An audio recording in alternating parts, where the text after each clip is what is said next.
Femme de Guinée, mère de Guinée, brave combattante de l'indépendance et de la liberté, aujourd'hui confisquée.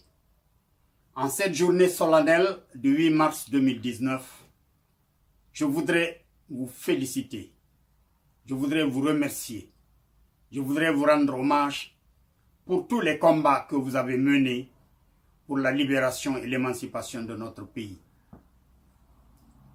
La journée internationale de la femme du 8 mars a été consacrée pour pallier aux inégalités entre les femmes et les hommes, pour remettre les femmes dans leurs droits, pour remettre les femmes au centre du développement planétaire.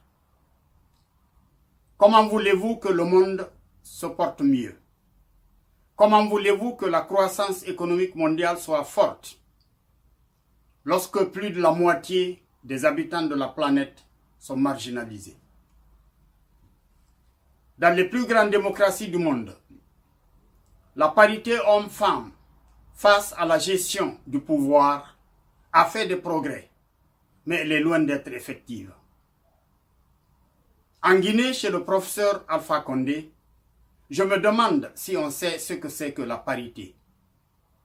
Car si nous jetons un coup d'œil sur le dernier gouvernement accouché par le pouvoir, sur 33 ministres, nous ne comptons que 4 femmes. Alors où sont les braves femmes? Où sont ces intellectuels imbattables à l'école? Où sont ces gestionnaires rigoureuses dans leur gestion? Pourquoi elles ne sont pas propulsées au premier plan? Pourquoi il n'y a pas de femmes première ministre? Pourquoi ces femmes n'occupent pas les postes stratégiques? Pourtant, elles les auraient mieux tenues que les hommes. En jetant un coup d'œil sur notre histoire, ma pensée va vers notre regretté Hadjambalia Camara, qui a donné sa vie pour l'indépendance de notre pays. Ma pensée va également vers ma brave mère, qui a demandé et obtenu l'affectation du premier commandant d'arrondissement de Saramoussaya, qui s'était rendu coupable d'abus de pouvoir et de violation des mœurs. Elle l'a demandé avec son mari, mon père, au président Ahmed Sékou Touré, qui a convoqué, écouté et sermonné le coupable, et le verdict est tombé. Il l'a affecté avec interdiction de retourner à Saramoussaya, même pour prendre sa famille et ses bagages. Voilà, chers compatriotes, le premier magistrat du pays a rendu la justice. Vous comprenez parfaitement bien que notre combat est loin d'être gagné. Lorsque vous regardez à côté de nous, au Libéria, c'est une dame qui a pris son pays en main et qui l'a pacifié. Je veux parler de l'ancienne présidente Ellen Johnson Sirleaf. Un peu plus loin en Allemagne, Madame Angela Merkel a brigué récemment son 4e mandat, portant à 16 ans le pouvoir de cette dame à la tête de la première puissance économique de l'Europe. Parce que Madame Angela Merkel s'est montrée capable. Elle a du talent, elle a de l'étoffe, elle a du mérite. Mais pas seulement. Madame Angela Merkel s'est montrée être une mère parce qu'elle a ouvert la porte de l'Allemagne à plus d'1 million de réfugiés victimes de la guerre de la Syrie. Elle a montré qu'à côté de la rigueur, à côté du professionnalisme sur le plan de la gestion des affaires de son pays qu'elle a pris, elle en a fait la puissance incontestée sur le plan économique de l'Europe. À côté de ce talent, il y a la générosité. Les deux peuvent cohabiter. Parce qu'elle est forte de caractère. Elle a fait ce choix contre même son avenir politique. Mais oui, elle l'a fait. Il y a beaucoup d'Angela Merkel en Guinée. Tout le problème, c'est qu'elles ne sont pas propulsées sous les projecteurs. Tout le problème, c'est qu'elles sont marginalisées. Alors le moment est venu, chères épouses, chère maman, pour que vous vous leviez, pour revendiquer votre part dans la gestion des affaires de notre pays, pour revendiquer votre présence à des postes de commande, pour que vous contribuiez, pour que vous participiez parce que vous êtes capable de le faire à la gestion des destinées de notre pays.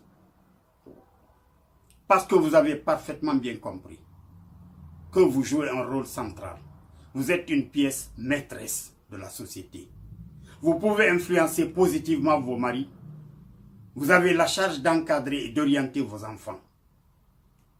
Alors, nous vous demandons d'assumer cette fonction avec responsabilité. Vous avez compris tout récemment à Kapororaï, là où le pouvoir a été incapable de protéger les zones dites réservées. Le pouvoir s'est montré incapable d'investir et d'occuper ces zones réservées en mettant en place les édifices publics promis. Le pouvoir a été incapable de surveiller ces zones réservées pour empêcher leur occupation. L'État a été incapable d'empêcher les agents de l'État de revendre des parcelles dans ces zones réservées à de pauvres citoyens qui, pour la plupart, n'ont pas eu la chance d'aller à l'école. Mais alors, avec tous ces manquements de l'État, l'État a été capable de prendre des machines, des bulldozers, des excavateurs pour venir tomber sur les maisons de ces pauvres citoyens, sans préavis, puisqu'on ne leur a donné qu'une semaine, pour les réduire en poussière, en mettant dehors, à la belle étoile, des familles entières, dont certaines sont composées de veuves, avec des enfants laissés dans leurs bras sans revenu, sans défense. Voilà ce dont est capable l'État, le pouvoir dans notre pays. Alors, chère maman, chère épouse, chère sœur, vous devez refuser de vous faire tromper, de vous laisser tromper une énième fois. Parce que le régime de Alpha Condé est en train aujourd'hui d'utiliser la planche à billets dans certains cas, de vider les caisses de l'État dans l'autre cas, pour jeter de l'argent sur votre figure. Parce que ils sont à la veille d'un référendum éventuel pour un troisième mandat éventuel.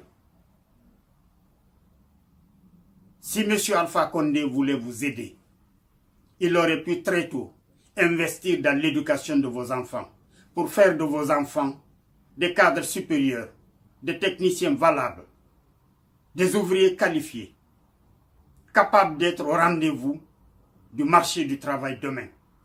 Il leur aurait donné les outils pour qu'ils puissent se prendre en charge, pour qu'ils puissent travailler et gagner un revenu adéquat, pour qu'ils puissent fonder leur famille et gérer leur propre vie. En le faisant, il vous aurait déchargé de cette lourde charge qui pèse aujourd'hui sur vous. Alors, je vous prie de saisir l'occasion de cette fête internationale de la femme pour resserrer vos rangs, pour vous donner la main, pour cultiver l'amour entre vous, pour recréer l'unité nationale, pour recoudre le tissu social déchiré. C'est ensemble, dans l'unité, que nous pourrons aller loin. Nous comptons sur vous. Vous devez refuser de vous mettre derrière un leader parce qu'il est votre parent, parce qu'il est votre ami. Nous vous demandons de vous mettre derrière un leader capable de changer la Guinée, capable de mettre les immenses richesses naturelles que Dieu nous a données, capable de les transformer en biens de consommation à la disposition d'un peuple qui n'en peut plus. Kalum Guinée mbara o khaibou. Wotanang mange dogoma o mabori kui. Wotanang mange bambuma. Obara mangi nere bambu, khafio nara indépendance soto. Obara ne khawali to kiramuna, laptani muna, wali muna, karai muna o madimebe. Sesse muna fotore. Ala nung annabbe. Wana wa mangi bete bambu fe sono, wa mato afanyira amoli na gara. Parce que merinde nana, on est bambu et au khimane. Chère maman, chère sœur, nous comptons sur vous pour une prise de conscience collective. L'avenir de nos enfants, l'avenir de notre pays est dans vos mains. Bonne fête. Vive le peuple de Guinée, vive la Guinée, vive la République.